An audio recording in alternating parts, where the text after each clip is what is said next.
कि ये बजट कृषि क्षेत्र की उत्पादकता की वृद्धि के लिए है। ये बजट एमएसएमई क्षेत्र को बूस्ट देने के लिए है।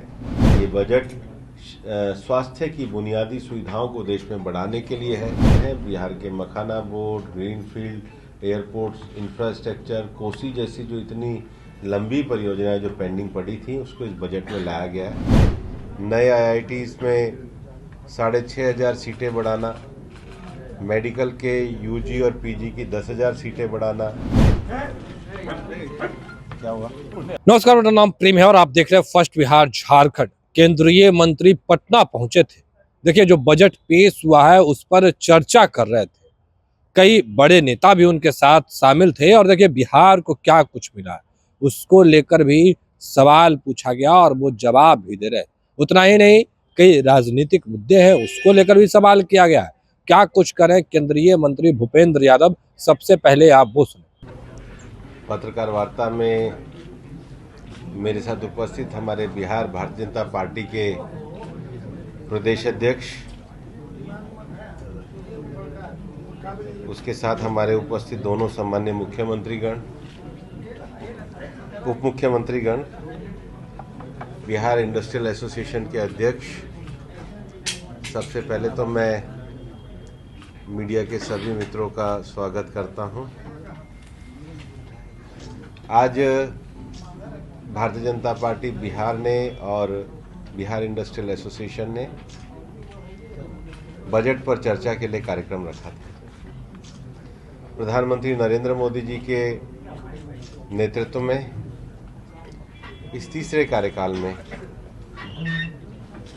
2047 के विकसित भारत की संकल्पना को आगे बढ़ाने के लिए एक ऐतिहासिक बजट प्रस्तुत किया गया। इस बजट के माध्यम से जहां किसान धन धान्य योजना के अंतर्गत कम उपज वाले जिलों पर ध्यान दिया गया, वहीं दूसरी ओर एमएसएमई सेक्टर के विशेष विकास का भी ध्यान रखा गया। हमारे देश की स्वास्थ्य सुविधाओं को देखते हुए 200 जिलों में इसी वर्ष और आने वाले 3 वर्षों में देश के सभी जिलों में डे कैंसर अस्पताल जैसे डे केयर के लिए जो प्रावधान किया गया है, ये बड़े दूरगामी प्रभाव इसके पड़ने वाले हैं। देश में फ्यूचर के टेक्नोलॉजिकल और मेडिकल के विकास को देखते हुए नए आईआईटीज में 6,500 सीटें बढ़ाना, मेडिकल के यूजी और पीजी की 10,000 सीटें बढ़ाना, आने वाले 5 सालों में 75,000 सीटें बढ़ाना, ये इस बात को प्रदर्शित करता है कि एक लंबे विज़न के साथ ये सरकार कार्य कर रही है। और विशेष रूप से अगर आप देखेंगे कि कृषि में भी दलहन के क्षेत्र में, कपास के क्षेत्र में, फलों और फूलों के उत्पादकता को बढ़ाने के लिए जब विशेष प्रावधान किए गए हैं, वहीं बिहार में एक सेंटर फॉर एक्सीलेंस की स्थापना की बात करी है और उसके साथ साथ मखाना बोर्ड की भी बात करी है। बिहार में आधारभूत सुविधाओं के विकास करने के लिए ग्रीनफील्ड एयरपोर्ट के विस्तार की बात करी है।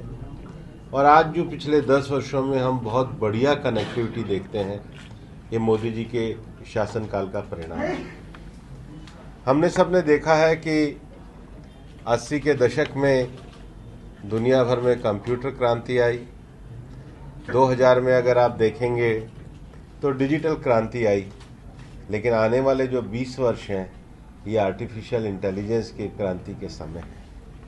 एक ऐसा समय आने वाला है जब मनुष्य अपने विकास की संभावनाओं को और आगे ले जाने वाला है और मशीन लर्निंग जैसे माध्यमों से सभी क्षेत्रों में हम विकास के नए आयामों को छूने वाले हैं। इस बजट में भारत के आर्टिफिशियल इंटेलिजेंस क्रांति के जो भविष्य की संभावना है, उसका बीज रूपी सूत्रपात किया गया है। एमएसएमई सेक्टर इस क्षेत्र में आगे बढ़े, इसके लिए एमएसएमई क्षेत्र में निवेश और ऋण की और उनके साइज की दृष्टि से 2.5 गुना वृद्धि तक एमएसएमई की सुविधा को बरकरार रखा है। एमएसएमई के लिए ज़्यादा ऋण का विस्तार किया है।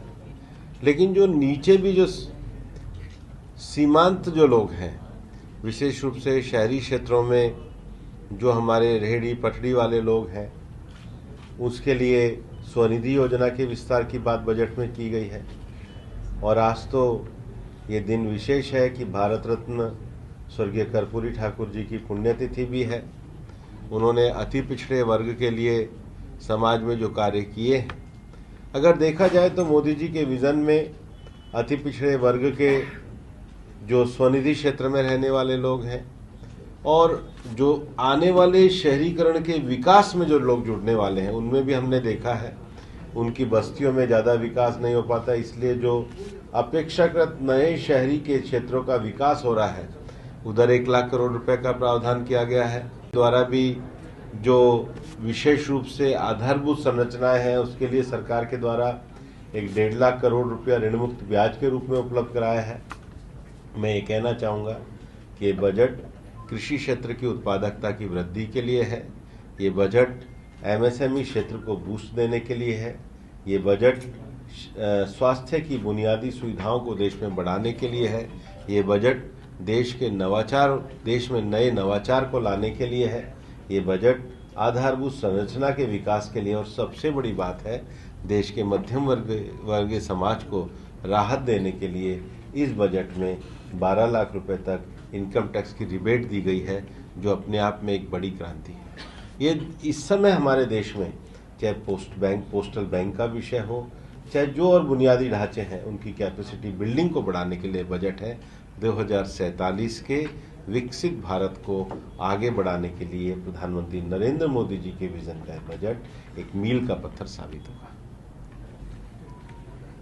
बिहार में विपक्षी दल खासकर कह रहे हैं कि उन्हें बिहार के बजट में नहीं मिला, स्पेशल स्टेटस की मांग की जा रही है।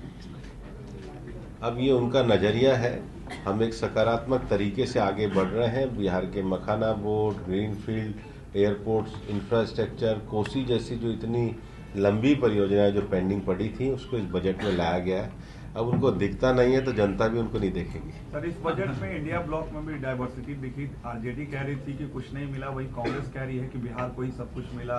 इंडिया ब्लॉक होल में चला गया है।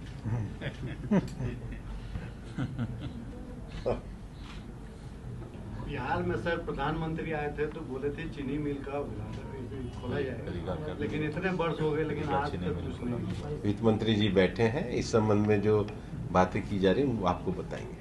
अभी तो तुरंत अभी 1 महीने पहले रीगा चीनी मिल का उद्घाटन माननीय मुख्यमंत्री जी ने प्रोडक्शन के साथ, और कई इथेनॉल प्लांट हमारे यहाँ 15 से अधिक इथेनॉल प्लांट चालू हैं। तो चीनी मिल जो आप कह रहे हैं उस सब पे पूरा प्रोसेस करके काम किया जा रहा है।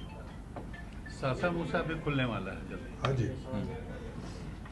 और कोई बड़ी घटना आजकल चल रही। हम जिनकी क्षति हुई है उनके प्रति संवेदना व्यक्त करते हैं, संवेदनशीलता के साथ आगे बढ़ेंगे और लोग अच्छे ढंग से इसमें भाग लें, उसके लिए सरकार का पूरा प्रयास रहा है। प्रधानमंत्री जी आने वाले हैं, बिहार के लिए कुछ घोषणाएं होंगी। बड़ा एक किसान सम्मेलन होने वाला है, उसकी सूचना भी मैं चाहूंगा कि अभी तैयारियों की सूचना अगर दे सके। अभी 24 तारीख को किसान सम्मान समारोह, ये आदरणीय प्रधानमंत्री जी एक साथ पूरे देश के लगभग 12 करोड़ किसानों को वहाँ से उनकी जो 19वां किस्त है उसको जारी करने का काम करेंगे। इसके साथ किसान से जुड़े हुए जो समस्या है उस पर भी अपनी चर्चा रखेंगे और बिहार के विकास के लिए भी जो उन्होंने किया है उसकी भी बात वहाँ रखने का काम करेंगे।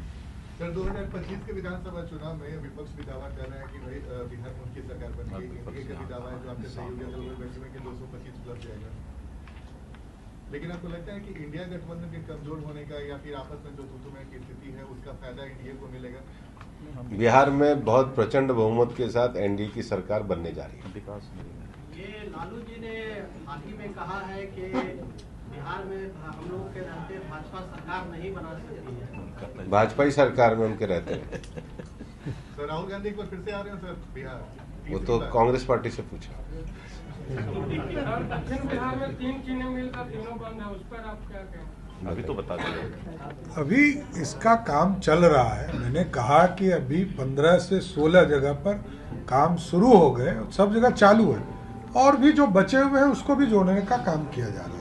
केसरी जी का इस सासा मूसा के लिए सर इस फाइनेंशियल ईयर में चालू हो जाएगा, यानी गन्ना सत्र में या फाइनेंशियल ईयर में नहीं, अगले में, क्योंकि अभी तो सीजन खत्म हो जाएगी महीने तो भर, क्या अक्टूबर से प्राइस जो शुरू होगा उसमें अगले साल हो जाने की संभावना है। तो अभी आपने सुना किस तरीके से तमाम चीजों को लेकर जानकारी दे रहे थे। उनके साथ बीजेपी के प्रदेश अध्यक्ष दिलीप जायसवाल और जो उप मुख्यमंत्री हैं सम्राट चौधरी के साथ कई बड़े नेता भी दिखे। फिलहाल के लिए इतना ही। आप बने रहे फर्स्ट बिहार झारखंड के साथ। धन्यवाद। पनोरमा ग्रुप, जो सोचता है वो करता है। ये लो मुंह मीठा करो, आज मैंने अपना जॉब छोड़ दिया, अब हम पूर्णिया वापस जाएंगे। जॉब छोड़ दिया है? मतलब ये घर कैसे चलेगा, हम करेंगे क्या, और माँ बाबूजी क्या बोलेंगे? इसलिए मैं एक और मिठाई का डब्बा लाया, अपने बिजनेस के लिए लोन अप्रूव हो गया। अरे लोन अप्रूव हो गया वो तो ठीक है, लेकिन पूर्णिया में हम रहेंगे कहाँ? अपना घर भी तो नहीं है वहाँ। इसलिए तो एक और मिठाई का डब्बा अलग से लाया हूँ। हमने पूर्णिया में घर ले लिया है, पूर्णिया के ई होम्स पैनोरमा में। पूर्णिया में पैनोरमा ग्रुप लेकर आए हैं ई होम्स पैनोरमा। बड़ा घर, आलीशान जिंदगी और अत्याधुनिक सुविधाओं के संग। अरे अरे, अब क्यों मुंह मीठा करवा रही हो? क्योंकि हम घर वापसी जो कर रहे हैं। घर वापसी की खुशी पूर्णिया में ई होम्स पैनोरमा के संग। E homes panorama, luxurious lifestyle redefined.